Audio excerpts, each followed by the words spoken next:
He was just finishing lunch when he heard it, a voice so quiet it almost disappeared into the heat. "May we have your leftovers, sir?" When he turned around and saw their eyes, everything in his world stopped. What began as a simple meal on a sunburnt afternoon became the start of something no one could have predicted, not even him. Before we begin this extraordinary journey of love loss and healing, if stories like this speak to your heart, consider subscribing to our channel. Your support helps us bring more human stories to life, stories that remind us that kindness still matters and family can be found in the most unexpected places. Now, let me tell you what happened under the noon sun. The noon sun baked the dusty roads of Dry Hollow into cracked ribbons of clay, shimmering under waves of heat like a desert mirage. The town had once been proud, bustling with ranch hands, old trucks, and Sunday services. But now the silence hung like dust in the air, thick, motionless, forgotten. Mercer Callahan stepped out of his rusty pickup and wiped the sweat off his brow with the edge of his denim sleeve. His long, sun-bleached hair stuck to the back of his neck. He tipped his hat back and squinted toward the only open diner in town, Ruthie's Eats. There was no shade, no breeze, just the buzz of a broken street lamp and the quiet creak of the old diner sign swinging above. He wasn't used to eating out. Not anymore. Not since things changed. But today his daughter Lily had insisted on riding her bike to the corner market for popsicles, and Mercer figured he'd use the moment to grab a sandwich, maybe even sit down for once, without the weight of a wrench in his hand. Inside the diner, he ordered a plate of brisket and eggs, and carried it outside. He preferred open skies. As he settled on the bench under the awning, the heat pressed in like a blanket made of stone. He dug in, barely noticing the flavor, mind half on the invoices stacked back home, and half on the engine rebuild he hadn't quite figured out. Then he heard it. A small voice, thin and dry like wind over gravel. "May we have your leftovers, sir?" He stopped mid-chew his fork, frozen halfway to his mouth. The world around him didn't move. Even the flies seemed to pause. He turned slowly. There, standing just beyond the edge of the awning in the full glare of the noon sun, were two girls. Twins. About 7 or 8, barefoot, dust-covered from the knees down. One wore a denim dress that had seen better years. The other had on oversized khaki shorts, cinched with a shoelace. Both clutched straw hats that drooped from wear, but it wasn't their clothes that hit Mercer like a freight train. It was their eyes. Wide. Still. The kind of stillness that only came after too many nights without a safe place to sleep. The kind of eyes that didn't beg, but asked anyway. He blinked, swallowed, managed a breath. "You girls out here by yourselves." The one on the left gave the faintest nod. Her sister gripped the brim of her hat tighter. He glanced around. No adults, no car, no bags, just heat and silence. "Come on, sit down," he said, shifting to make space on the bench. "You don't want my leftovers. I'll get you your own plate." The girls didn't move. Mercer stood, walked to the door, and leaned in. "Ruthie," he called, "fix up 2 of whatever's quickest and coldest for these girls. And bring out extra water." Back outside, the girls still hadn't stepped forward. Mercer crouched and met their eyes again, closer this time. One of them flinched. "I'm not gonna hurt you," he said. Voice low, steady. "You don't have to be scared." "You hungry?" They nodded in unison. He didn't ask more. Not yet. He just pulled off his hat, set it gently on the head of the smaller girl, the one whose lips were beginning to chap, and gestured to the bench. The other followed. Minutes later, Ruthie came out with plates piled high and a pitcher of ice water. The girls ate like they hadn't in days. Mercer didn't speak. He just watched. And he felt something he hadn't felt in a long time. A deep, aching stillness that wasn't loneliness. It was recognition. That look in their eyes. He had seen it once before. In the hospital. The day his wife died giving birth to Lily. That same wordless question. Why me, why now? As they ate, Lily returned, popsicle in hand, brown hair escaping her braid in the wind. She paused at the sight of the two girls. "Daddy?" she asked softly. Mercer stood and opened his arms. "It's okay, sweetheart. They're just visitors." Lily approached slowly, then did something Mercer hadn't expected. She took off her own straw hat worn from years in the barn and placed it on the head of the other twin. "There," she said, brushing the girl's hair gently. "You'll burn out here." No one spoke after that. The girls kept eating. Mercer sat back down, trying to piece together what the hell to do next. These girls, who were they? Where were their parents? Why here? Why him? He should have called the sheriff. He should have told Ruthie to call child services. But instead, he just sat there, watching the girls eat the hat, shading their small, sunburned faces. And for reasons he couldn't explain, not even to himself, he whispered under his breath, "You're safe now." The old screen door creaked as Mercer pushed it open, holding it long enough for the girls to step into the shade of Ruthie's diner. The cool air, faintly scented with frying oil and dish soap, brushed against their faces, like a kindness they hadn't earned. Neither of them spoke. They moved together, mirrored steps, hands brushing but never holding, as if they were tethered by something invisible and fragile. Lily trailed behind her half-melted popsicle forgotten in her hand. Ruthie stood behind the counter, arms crossed over her apron, watching the strange trio with narrowed but curious eyes. "You sure about this, Mercer?" she asked under her breath. Mercer gave her a small nod. "Just need to make sure they're all right. I'll figure it out from there." Ruthie didn't argue. She disappeared into the back and returned with 2 paper sacks filled with cold sandwiches, apples, and bottled water. Mercer crouched beside the girls again, this time inside. "We're headed home all right. Ain't too far. You'll have shade food and a roof for tonight. That sound okay?" One of them, the taller, looked up. Her lips parted, but no words came. She just nodded once, slowly. The other remained still, her fingers still clinging to Lily's straw hat. Back at the truck, Mercer opened the door and gently guided the girls inside.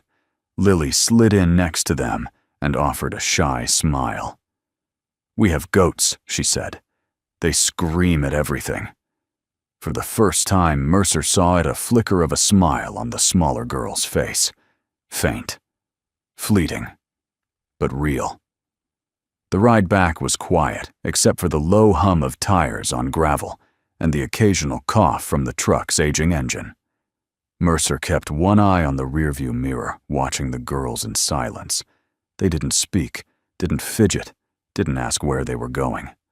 That stillness again, the kind born of fear and exhaustion. He knew it too well. When they pulled up to the farmhouse, the sun had begun to dip, casting long golden shadows across the fields. Chickens scurried across the yard, and a goat let out a warbled bleat as if on cue. "Welcome to our kingdom," Lily announced proudly. Mercer helped the girls out of the truck, and they stood looking at the house as though it were something from another planet. It wasn't much a weathered porch, 2 creaky rocking chairs peeling white paint, but it was real. And it stood. Inside, Mercer pointed toward the kitchen. "Go on. Sit, rest. I'll get the guest room fixed up." He climbed the narrow stairs to the 2nd floor, heading for the room that had been closed off since. It had once been a nursery, then a storage closet. Now he pulled off the sheet-covered boxes, stripped the dusty bed, and opened the window to let in the dry evening breeze. Downstairs, Lily poured water into 3 mismatched cups. She placed one in front of each girl, then sat across from them at the kitchen table. Her voice was soft. "You can have my room if you want. It has the best view." One of the girls finally spoke, barely audible. "We don't want to take anything." Lily tilted her head. "You're not taking. You're just being here." Mercer paused on the stairs, listening. The innocence in his daughter's tone, the careful way she placed her words, it cracked something inside him. He pressed a hand to the banister to steady himself. Later that night after dinner and awkward small talk, Mercer tucked Lily into bed. She held her stuffed horse tight to her chest. "Daddy," she whispered. "Yeah, baby. Do they have names?" Mercer sighed, brushing her hair back. "They haven't said." She was quiet for a moment. Then she looked at him and asked, "What happens if nobody comes looking for them?" He hesitated. "Then we figure it out."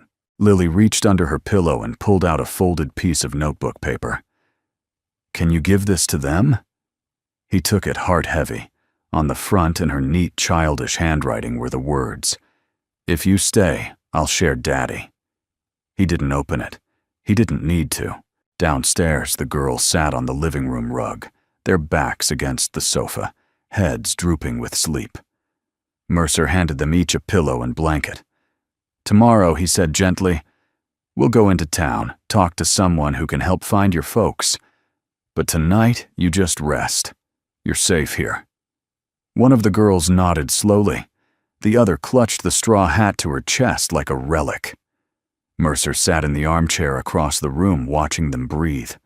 They looked so small, so breakable, and yet resilient in a way only children who've endured too much too young ever are. The clock ticked past midnight before he moved. As he climbed the stairs to his own room, he passed Lily's door. It was ajar, moonlight spilling across the floor. On impulse, he leaned in.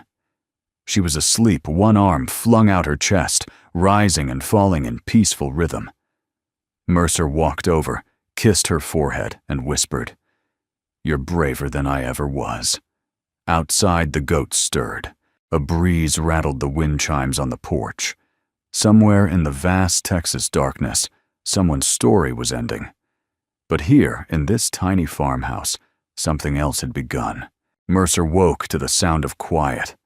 Not the silence of absence or loneliness, he knew that kind all too well, but a fuller quiet. The kind that blankets a home when life is cautiously finding its way back into the rooms. There was a stillness in the air, but not an empty one. Something had shifted. He moved through the hallway barefoot, stopping at Lily's door. It stood half open, just like he'd left it. The morning light trickled across the wooden floor, casting soft, golden lines across her blanket. She was already up. Downstairs, he found her in the kitchen, carefully opening the fridge with one hand, while balancing a carton of eggs in the other. Her hair was pulled into a lopsided ponytail, and she wore her favorite shirt, faded purple with a dancing horse on the front. "Morning," she chirped, as if two strangers hadn't slept in their living room overnight. Mercer raised an eyebrow. "You cooking just scrambled eggs," she said. "And toast. I figured they'd be hungry when they woke up." He poured himself a cup of coffee, still unsure what to say. Everything felt surreal. The twins, no names yet, no background, no explanation, were still asleep on the floor. And yet the house didn't feel invaded. It felt more whole. "Did they talk to you?" he asked. Lily shook her head. One of them smiled, though. The smaller one? When I gave her the pillow. That's something Mercer murmured. They ate in quiet anticipation, both glancing toward the living room every few minutes. Then finally, the sound of blankets shifting. Two sets of footsteps, light, cautious, approached the kitchen doorway. Mercer stood. The girls hovered just inside the frame, their hair-tangled eyes heavy from sleep. But they weren't afraid. Not like yesterday. "We made breakfast," Lily said brightly. "You can sit here next to me." The taller girl hesitated, then walked over slowly and sat. The smaller followed, clutching her sister's hand under the table. Mercer slid plates in front of them. "No rush," he said. "Eat what you can." They nodded, barely making eye contact, but they began to eat.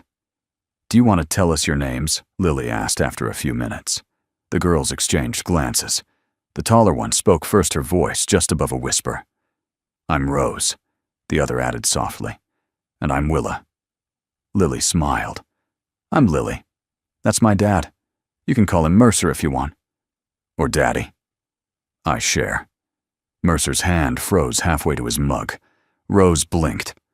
"Why would you share your dad?" Lily tilted her head. "Because you don't have one right now. And he's a good one. And I don't mind." Willa looked down at her plate. Rose just stared at Lily with wide eyes, like she couldn't quite comprehend being given something without needing to earn it. Mercer cleared his throat voice, hoarse. "Thank you, Lily." She shrugged and kept chewing. After breakfast, Mercer suggested they spend some time outside. The late summer air was warm but forgiving, and the goats were already up to their usual antics, bleating, chasing chickens, climbing anything with a flat surface.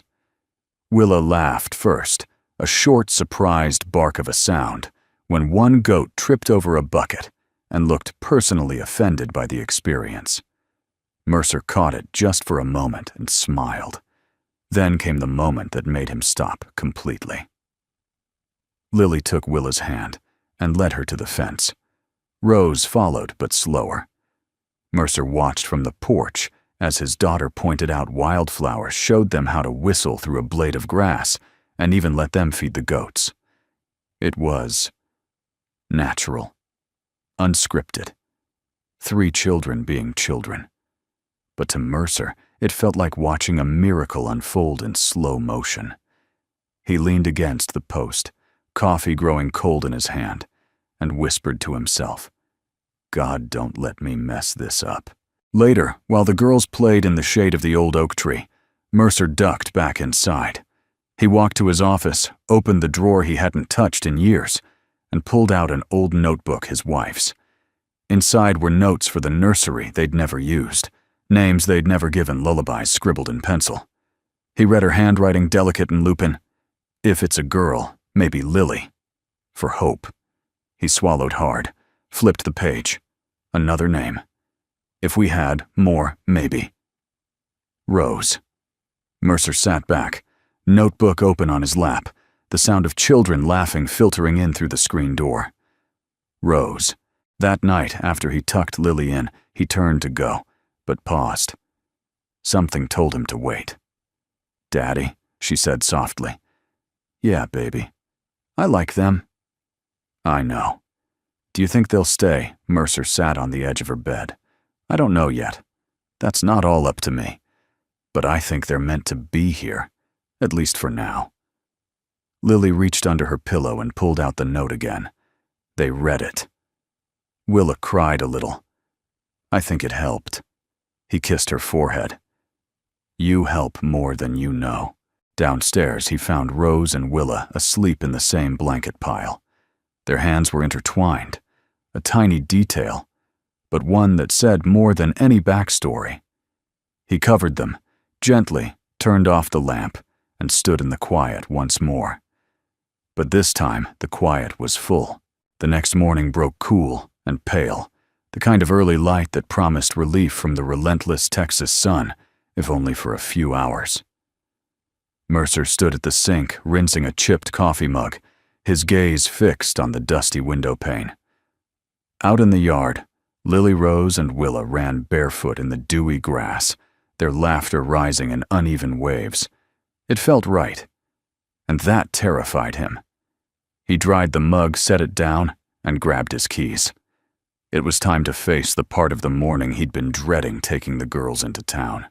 As much as he wanted to hold on to this quiet miracle a little longer, he knew the responsible thing was to notify someone. Child Protective Services, maybe the sheriff. Someone whose job it was to know what to do. But that didn't mean he had to go through them first.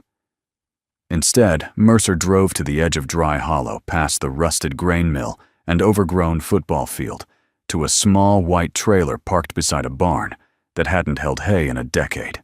On the trailer's side, in faded green paint, were the words, "Wellspring Outreach," mobile care and support. He parked the truck, stepped out, and stood for a moment in the stillness. Then he knocked. The door opened with a metallic creak, and there she was, Delaney Monroe. Her hair, once jet black and rebellious, was now streaked with dignified silver. She wore jeans tucked into scuffed boots, and a faded plaid shirt rolled to the elbows. A stethoscope hung loosely around her neck. She looked at him like he was a ghost, and perhaps for a second, he was. "Mercer Callahan," she said. "Well, hell," he offered a sheepish half-smile. "It's been a while." Delaney leaned on the doorframe, arms crossed. "Last time I saw you, you were riding off on a Harley with a busted tail light and a guitar you didn't know how to play." He chuckled. "Turns out I didn't need the guitar to break things." Her smile softened, but her eyes sharpened. "What brings you here?" Mercer exhaled. "I found two girls, or rather, they found me, outside Ruthie's, dusty, hungry, quiet as stone. They asked for my leftovers." Delaney straightened. "Where are they now?" "At home, with me and Lily." She stepped outside, shutting the trailer behind her. "Are they hurt?" "Not visibly. But they don't talk much. They told us their names. Rose and Willa. That's it." Delaney nodded, once decisive. "Let's go." They rode back in silence. Mercer kept stealing glances at her, how her hands rested firm on her knees, how she still leaned slightly toward the window, like she used to when thinking hard. When they arrived, Lily ran up the porch steps, barefoot, waving. Delaney got out of the truck and knelt down to eye level with her. "You must be Lily. I'm Delaney." Lily studied her a moment, then nodded. "We have goats." "Good to know," Delaney said, rising with a grin. Inside, Rose and Willa sat on the floor with a puzzle Lily's idea of a bonding ritual. They tensed when Delaney entered their backs, straightening like deer spotting movement in the trees. Delaney didn't say anything. She just sat on the floor, cross-legged a few feet away, picked up a puzzle piece, waited. Minutes passed. Then Rose scooted closer, handed her a piece. Just like that, the door opened a crack. Later, after the girls had gone outside with Lily again, Delaney stood with Mercer in the kitchen, arms crossed. "They trust Lily," she said. "She trusts them," he replied. Delaney studied his face. "You look tired, Mercer, but not broken." "That's new." He leaned on the counter. "I'm not sure what I'm doing. I just know they need someone. And I didn't walk away." Delaney hesitated. "Then, you did the right thing bringing them home. But this isn't simple. You know that." "I don't want simple," he said. "I want what's right." A pause stretched between them, heavy but not uncomfortable. Then Delaney asked quietly, "Do you think they're running from something I don't know? But they're not just lost kids. They're watching all the time. Like they're waiting for the moment it all gets taken away again." Delaney looked out the window where the girls played. Willa had finally started smiling. "We can start with medical," she said. "I'll bring a kit tomorrow. Maybe they'll talk more over time." He nodded. "Thank you, Del." She looked at him. Really looked. "You haven't called me that since we were kids. You haven't saved my family since we were kids." She didn't reply, but she didn't look away either. That evening, as the sun slipped behind the cottonwoods, Mercer found himself alone on the porch. He watched the wind play with the dry grass, listened to the occasional laugh from the children inside. It felt surreal, like stepping into a life that might have belonged to someone else, a better man. Delaney stepped out beside him, her bag slung over her shoulder. "I'll be back tomorrow," she said. Mercer nodded. "You always say that." She paused at the top step. "And you never believe it." Then she turned and walked into the dusk, leaving behind something Mercer couldn't name but felt. The attic hadn't been touched in years. It was a place Mercer had learned to avoid, not out of fear, but out of reverence. That small hatch above the hallway ceiling was more than just an entry to dust and forgotten boxes. It was the one place he'd left untouched since Eleanor died. But something stirred in him now. Not guilt, not nostalgia. Purpose. Quiet, persistent purpose. The sun was barely up. The house still slept. Outside, the goats bleated at the wind, but inside all was still. Mercer climbed the narrow hallway ladder, slowly, one hand on the wood, the other holding a flashlight.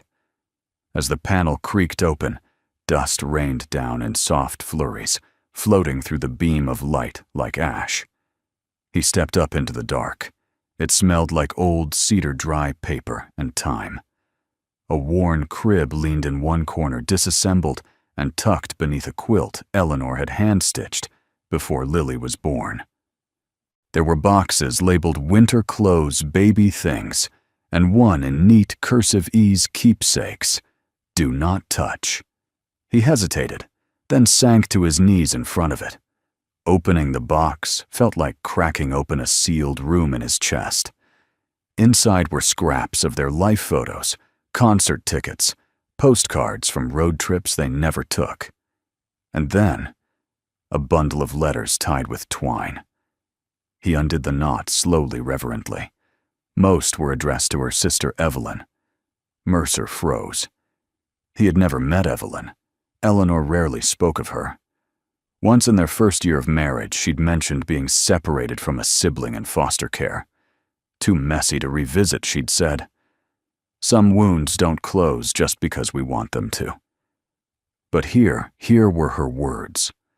One letter dated 6 months before Lily's birth stopped him cold. I tried again today. No record. No address. I don't even know if she's alive. But if I have this baby and she's out there, I want her to know. I want her to know she has family. Mercer felt something shift inside him, something like the settling of soil before a bloom. Was it possible? Could Rose and Willa be? He dug deeper, his heart pounding. Beneath the letters lay a small journal. On its first page, if we ever have another girl, I love the name, Rose. Or Willa.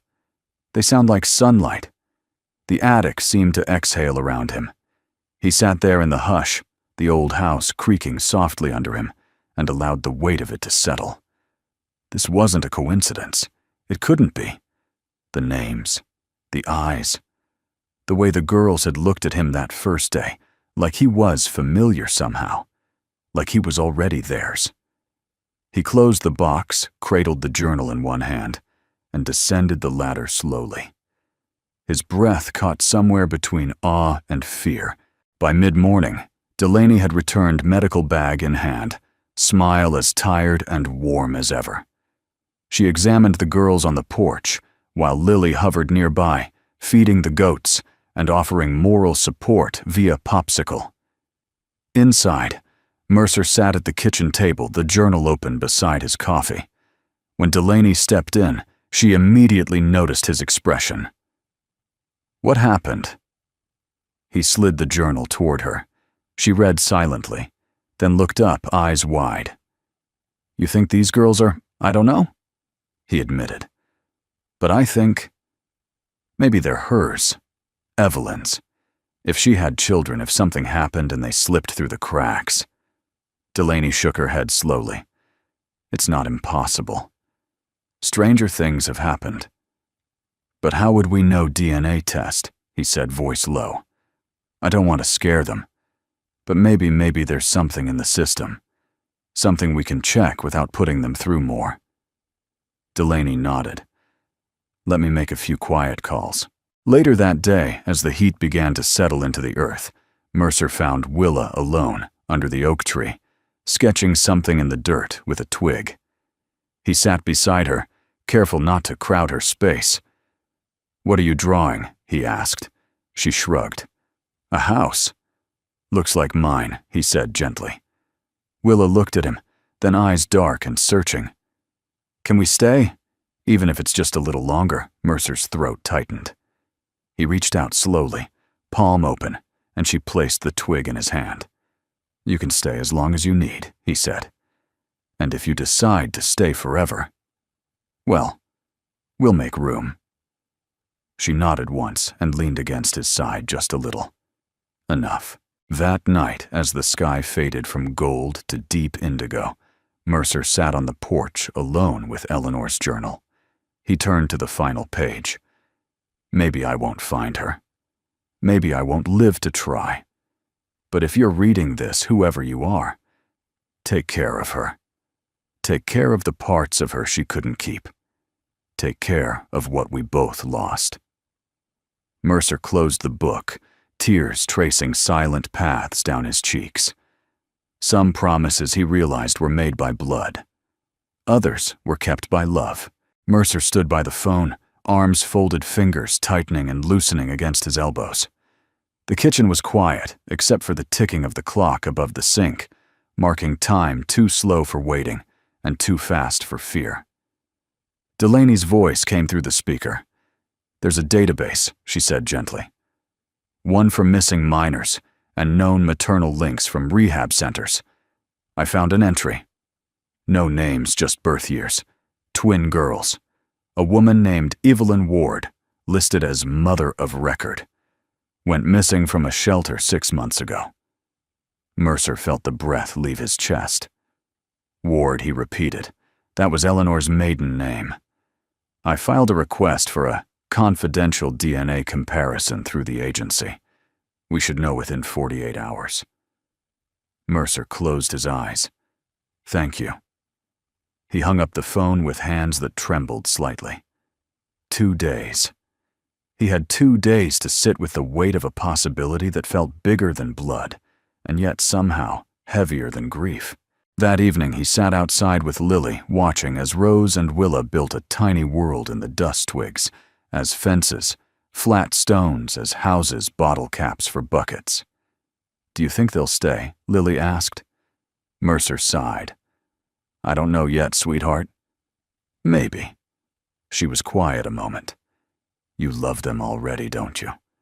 He looked at her, his daughter so sharp in the ways that mattered, so soft, where the world had tried to make her hard.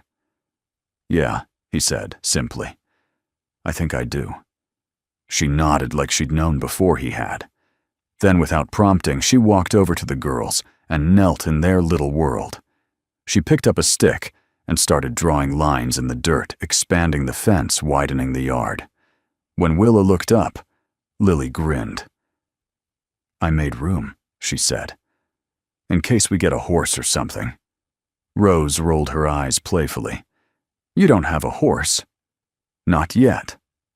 Mercer leaned back in the rocking chair, heart swollen and aching.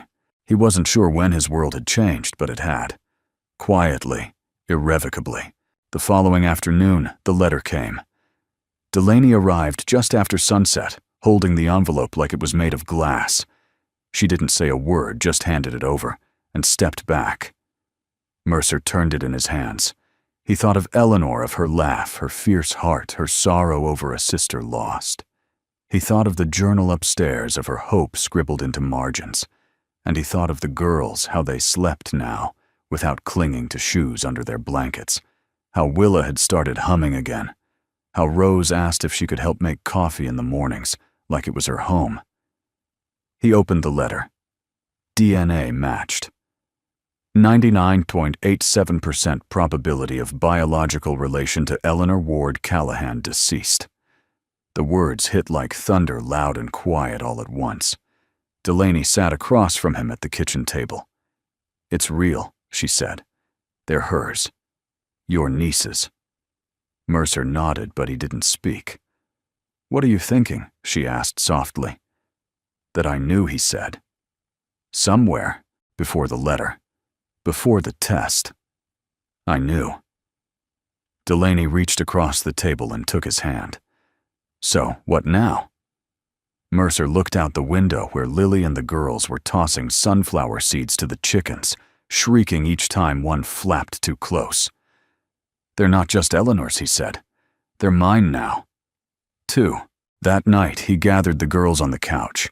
They sat like they always did. Willa curled against his side, Rose tucked behind Lily like a second shadow. "I got a letter today," Mercer said. "It told me something important." The girls looked up. Willa's hand found his shirt sleeve. He smiled gently. It said, "Your mom. Evelyn. She was my wife's sister. That means you two, your family." "My family?" Willa blinked, lips parted. Rose's face went still.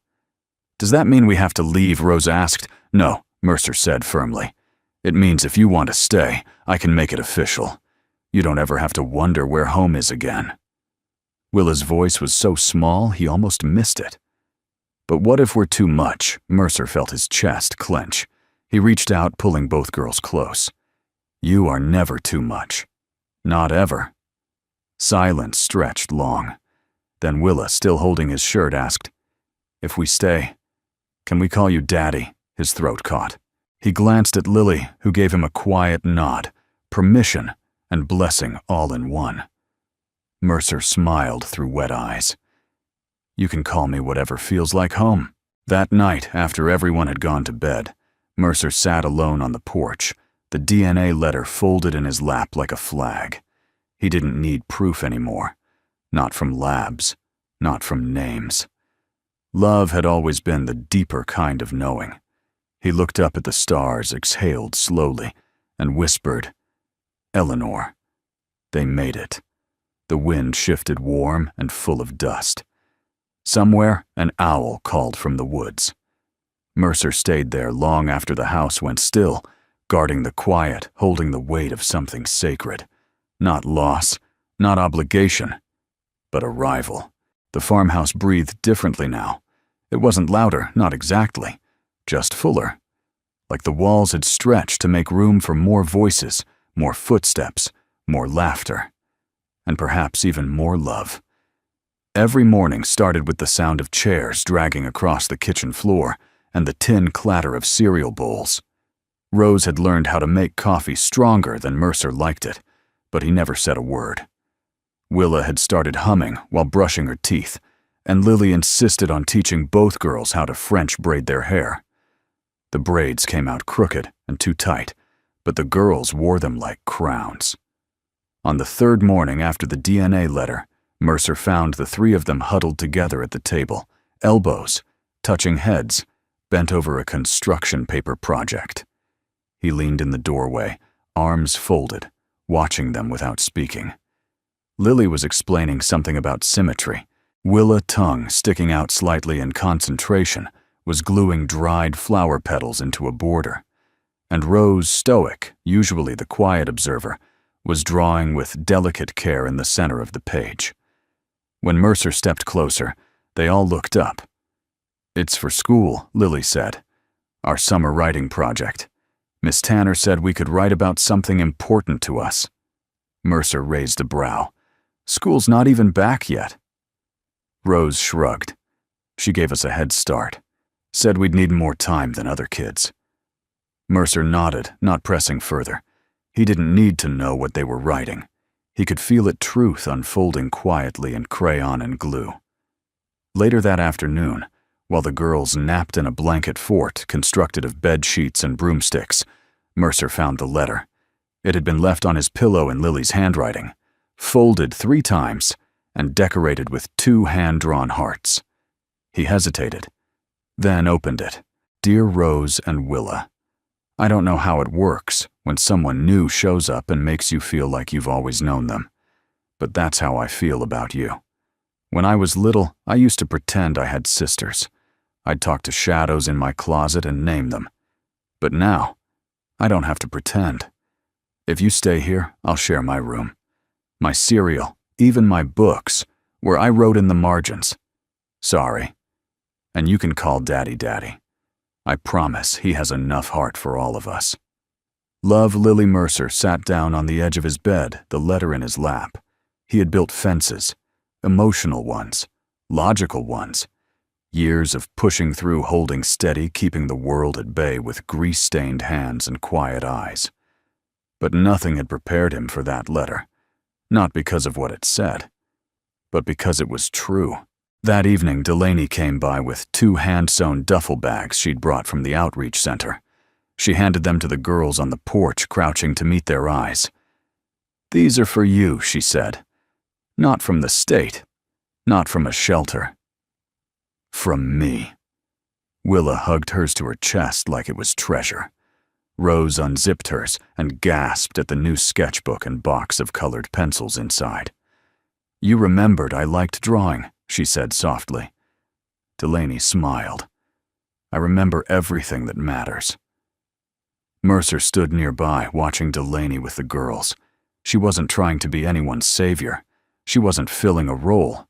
She was simply present, steady, compassionate. And in that moment, he realized something. She wasn't just helping the girls. She was helping him. That night, as they cleared dinner dishes, Mercer motioned for Delaney to stay a while longer. She hesitated, then nodded. Lily insisted they all sit out under the stars.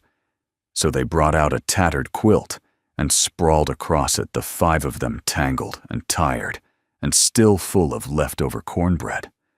Rose pointed out constellations with surprising accuracy. Mama taught us before. Before we moved a lot. Mercer didn't press her, just listened. Delaney lay back on her elbows, looking up at the sky. It's strange, isn't it? How the stars always stay the same, even when everything else falls apart. Mercer glanced sideways at her. Not everything falls apart. She looked at him, and for a second, something passed between them, unspoken, but there. Familiar and new all at once. Later, when the kids had gone inside, and the night had settled deep around them, Delaney lingered. "I can't stay long," she said, but she didn't move. Mercer handed her a mug of lukewarm coffee. "Then sit a while and pretend you could." She chuckled. "You always knew how to make the ordinary sound like it mattered." He looked out at the yard. It does matter. All of it. Especially now. A pause. Then Delaney asked, "Do you ever miss the life you thought you'd have?" Mercer thought about it. The dreams, the music, the youth lost too fast, the family he didn't know he'd get to keep. "I think," he said slowly, "I was meant to lose the life I imagined, so I could find the one that waited for me." Delaney turned to him with soft eyes. "That's a good answer.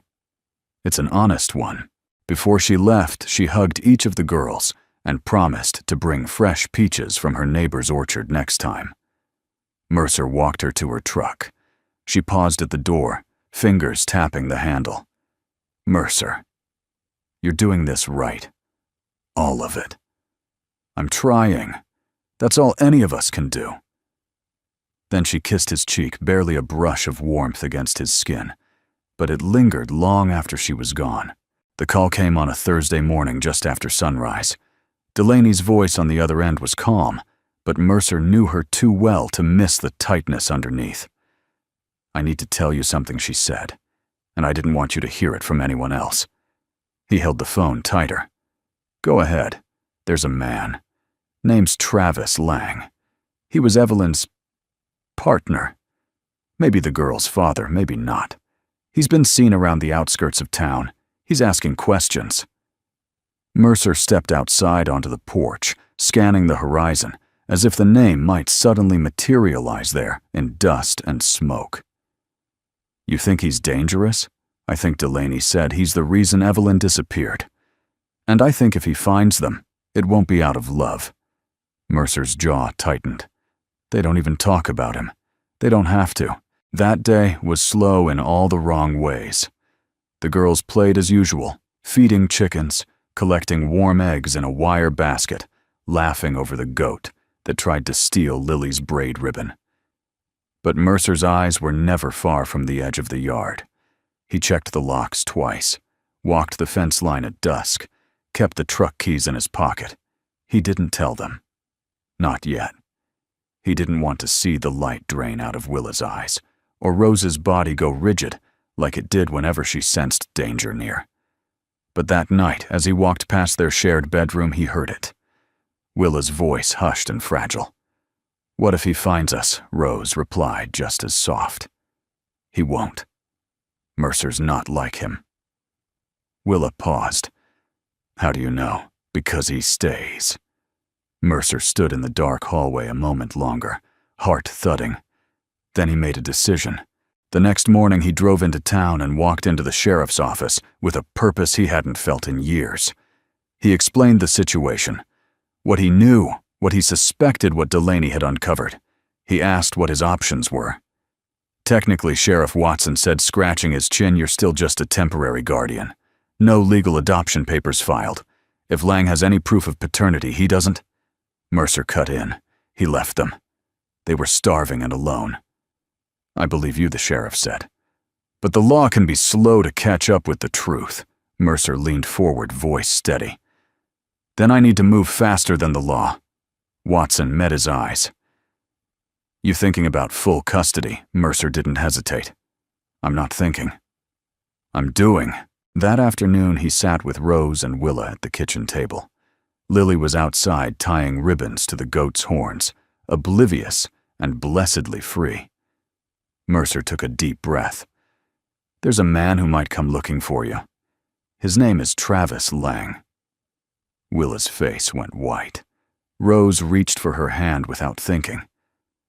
"I'm not telling you this to scare you," Mercer said, "but because I promised never to lie to you, and because I want you to know I'm here. You don't have to go anywhere. You don't want to go," Willa whispered. "But if he was with Mama." Mercer shook his head. "That doesn't make him a father. It just makes him someone from before. You get to decide who your family is now." Silence stretched long. Then Rose spoke, her voice low and fierce. "We pick you." Mercer swallowed hard. "Then I'll protect what I've been chosen for." Delaney arrived that evening with a small packet of papers and a firm set to her jaw. "These are guardianship forms," she said. "Temporary at first, but it's a start. I spoke with a lawyer in Austin. If we can prove abandonment and lack of contact, we can petition for adoption. We just need to move quickly before Lang finds a way to claim rights he's never earned." Mercer signed the papers without hesitation. Delaney watched him for a moment.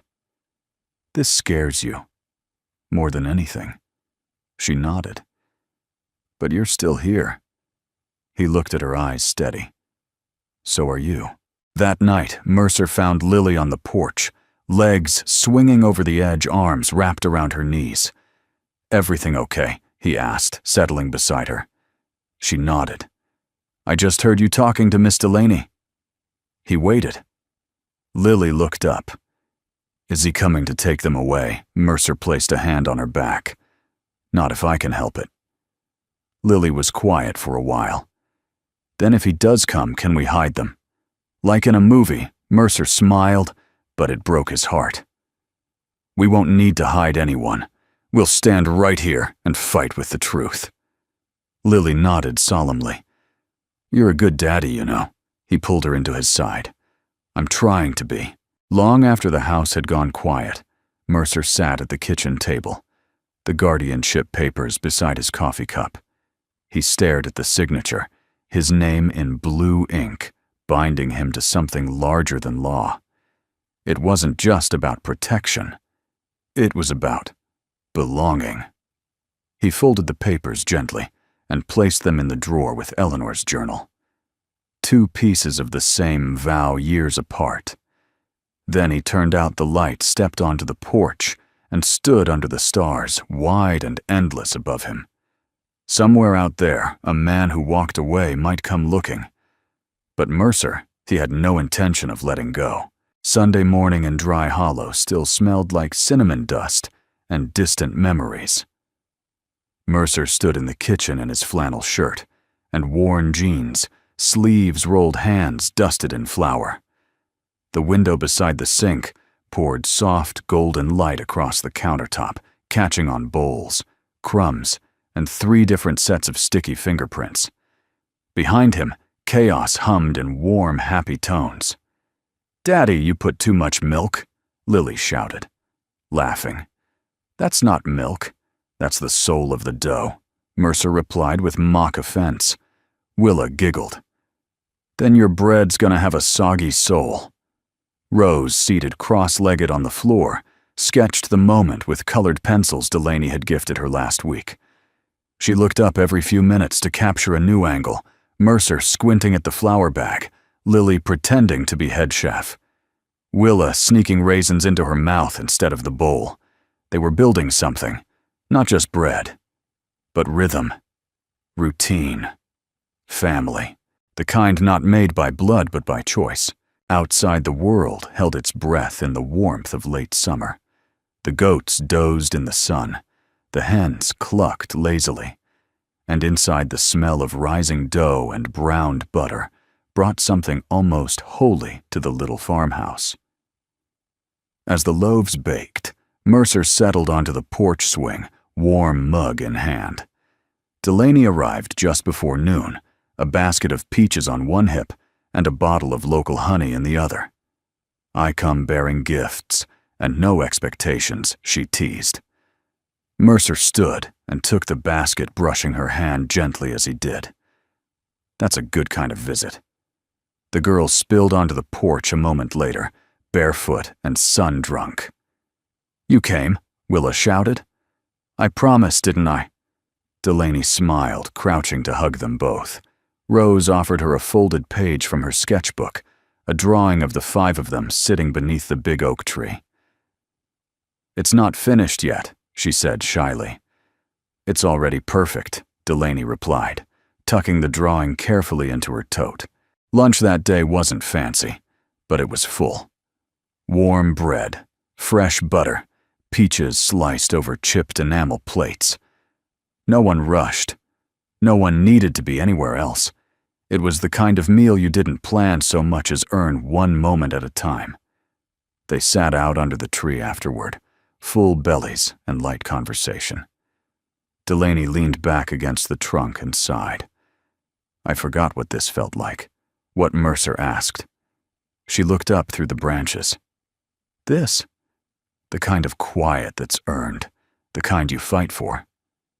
Mercer followed her gaze. It's not a forever kind of quiet, but I'll take the afternoon version any day. Delaney glanced at him, eyes soft. You're a different man than the one I knew. Better or worse. She smiled. More honest. Maybe just more. Later, as the sun stretched toward the western hills, Lily gathered the others. Come on, let's play a game. What kind? Rose asked. It's called 3 Things, Lily declared. You each say 3 things you're grateful for. It can be anything. Willa raised her hand. Can it be the same thing twice? Lily nodded. It especially can. They sat in a circle on the grass. Delaney joined, tucking her skirt under her legs. I'll go first, Lily said. 1, my family. 2, peaches. 3, when the goats fall over. Everyone laughed. Willa followed. 1, having my own blanket. 2, Lily's drawings. 3, this day. Rose looked nervous, but Lily squeezed her hand. Okay, Rose began. 1, pencils that don't break. 2, Mercer's bread. 3, being seen. No one spoke for a second. Then Mercer said, Mine are simple. 1, second chances. 2, daughters. And 3. He paused. Sunday laughter. Delaney looked at him, eyes shining. When it was her turn, she said quietly, 1 breath in my lungs. 2, people who stay. 3, the feeling you get when you don't have to leave. That night, after baths and bedtime stories, Mercer found himself in the kitchen washing dishes while Delaney dried. It felt like a memory still being written. You could stay, he said quietly. She turned to him. Tonight? No, he smiled. Here, in this part of my life. You don't have to fix things to belong to them. Delaney looked down at the towel in her hands, then back up. You've always made space for people, Mercer, even when you had none to give. He shrugged. I just know what it's like to need someone and have no one. She reached out, touched his arm. "You're not alone anymore." After she left, Mercer walked through the quiet house, checking doors, tucking in corners of blankets, pausing at each child's bed. Each room held not just a person now, but a reason. He stepped out onto the porch, the air still warm, crickets humming in the dark. The swing creaked beneath him. He exhaled slowly, the day settling into his bones. Inside that home, 3 girls slept, carrying stories both broken and blooming. And somewhere inside him, the man he used to be lost, tired, unsure, finally exhaled too. He was not fixing them. They were building each other. The first rain of the season came with no warning. Just after dusk, as Mercer tightened the tarp over the woodpile, he felt the first drop kiss the back of his neck, cool, sudden, and oddly welcome. By the time he turned toward the porch, the sky had opened like a sigh, washing the dry land in silver. Inside the house, the girls squealed with delight. Lily dashed from room to room, opening windows just enough to let in the smell of wet earth. Willa spun barefoot on the rug like a dancer, lost in joy. Rose, ever the observer, leaned against the windowsill, sketchbook in hand, tracing the lines of falling water with colored pencil. Mercer toweled off in the entryway, watching them. Their joy was loud and unfiltered, like thunder with a heartbeat. It shook him, not because he hadn't seen happiness before, but because this time it was happening in his home. To children who had once barely spoken. Children who now trusted the walls not to collapse on them. Trust. That was the real miracle. Later that night, with thunder low in the distance and the smell of rain clinging to the screens, Mercer moved from room to room with a quiet ritual. Lights dimmed, blankets checked, dreams guarded in silence. He paused at Lily's door. She was already asleep. Her hand curled around the edge of her pillow, stuffed horse tucked under one arm. He kissed her forehead and whispered the same words he had every night since she was born. "You are my good thing." Then he moved to the room Rose and Willa now shared. Willa lay on her side, wide awake, her eyes reflecting lightning through the window. "Can't sleep," Mercer whispered, stepping inside. She shook her head. He sat on the edge of the bed. "Storm bothering you a little?" she admitted. He reached for her hand. "You want me to stay until it passes?" She nodded, then after a pause said softly, "Can I tell you something?" "Anything. I used to talk to the sky," she said. "When I was scared, I'd pretend someone up there was listening. That maybe Mama was still alive or some nice person who couldn't find me yet." Mercer swallowed hard. "That person ever answer?" "Not really, but sometimes I felt a little better." She turned to face him fully now, her small voice steady in the dark. "I stopped asking for someone to come." He brushed a damp curl from her forehead. "Why, because they never did. And then I thought maybe I was just too invisible." Mercer's chest tightened. He wanted to say something, anything, but no words would hold the weight of what she'd just laid bare. "I don't think I'm invisible anymore," she said. "Not here." A lump formed in his throat. He placed a hand gently on her shoulder, but she reached for it, held it tight. Then, barely louder than the rain outside, she asked, "If I called you Daddy, would that be okay?" The world stopped. For a moment, it was just his heartbeat, loud in his ears, and the small hand holding his like a lifeline. He nodded once, then spoke through the knot in his throat. "That would be more than okay." She smiled, a real smile, small and sure. "Okay then," she whispered. "Good night, Daddy." Mercer sat in the hallway for a long time, after that staring at the wood grain in the floorboards, letting the word echo through him like a hymn. Daddy. He'd thought he'd heard it for the last time the day Eleanor died. He'd been wrong. The next morning, The world was washed clean. The dirt path sparkled with puddles, and the leaves on the cottonwood trees shimmered like glass. Mercer made pancakes, not from a box this time, but from scratch, because some mornings deserved more. When Willa came into the kitchen and tugged at his shirt, he knelt down and hugged her with both arms, holding her longer than she probably understood. But she didn't let go either. Lily noticed, and with her usual knowing smile whispered to Rose, "Told you he was magic." Delaney arrived late that morning, her boots muddy, a wide-brimmed hat shading her eyes. "Heard we got rain," she said, stepping onto the porch. Mercer opened the door. "Come in." Something big happened. She tilted her head. "What?" "She called me Daddy." Delaney blinked, and for the first time in all their years, Mercer saw her speechless. Then she smiled. Soft, full unguarded. "You earned it," she said. Later, as the girls played in the yard, and Mercer and Delaney sat with coffee on the porch, he asked, "Do you think broken kids ever really heal?" Delaney looked toward the yard, watching Willa chase the goat and laugh so hard she fell over. "I don't think kids are what's broken," she said. "I think the world is. And when someone proves it doesn't always have to be." The cracks start to fill. Mercer sipped his coffee and thought about Eleanor's journal upstairs. He thought about the attic, the letter, the day he almost walked away from Ruthie's diner and missed everything that followed. "You ever think about staying?" he asked quietly. Delaney turned to him, eyes steady. All the time, autumn came softly to Dry Hollow. The air turned crisp in the early mornings, carrying the scent of cinnamon firewood, and something else Mercer couldn't quite name, contentment perhaps. It had been 3 months since the day Willa called him Daddy, and nothing had been quite the same since.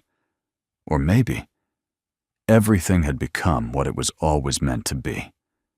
Leaves rustled down the gravel path like gold coins scattered in laughter.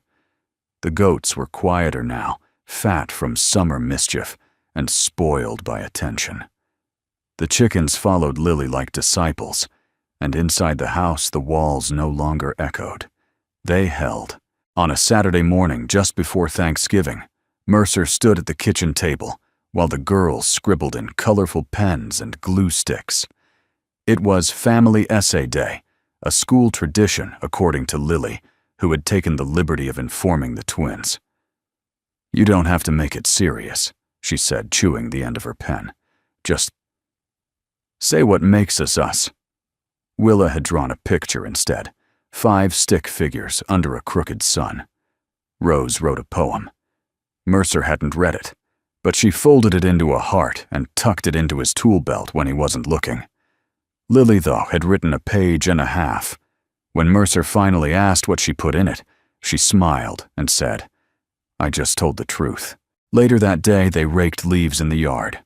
The girls jumped in piles and tossed handfuls into the wind. Mercer stood on the porch, coffee in hand, watching them through the lens of a life he could barely believe was his.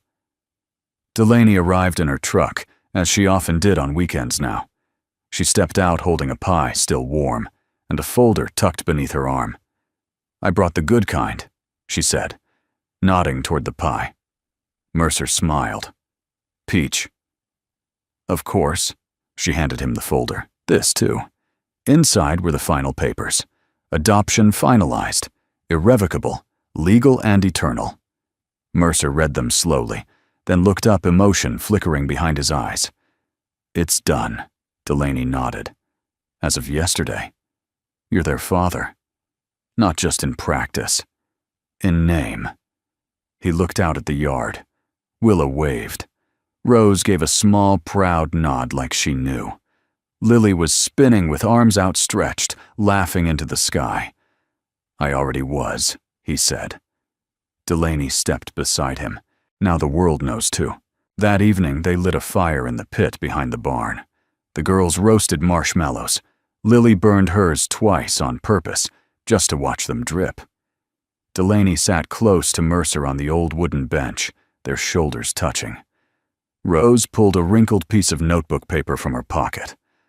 "I want to read something." The chatter quieted. The crackle of fire was the only sound. She cleared her throat and began. "We came from nowhere, from broken roads, and loud nights, and quiet cries. We came from someone who loved us, but couldn't stay. We came to a man who didn't know us, but looked at us like we were meant to be his.